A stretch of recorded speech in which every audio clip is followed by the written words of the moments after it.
ఆ రోజు అతనికి ఖాళీ చేయలేదు కాబట్టి వివేకానంద రెడ్డి ఎంపీగా ఉన్నప్పుడు ఇతను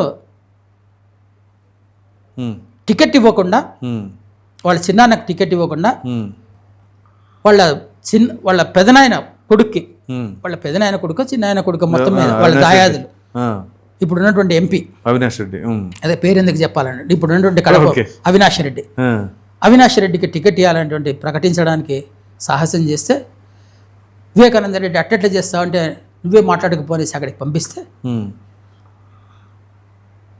అక్కడ ఏం జరిగిందో అందరికి తెలుసు అని చెప్పి ఊరుకుంటే కుదరదు.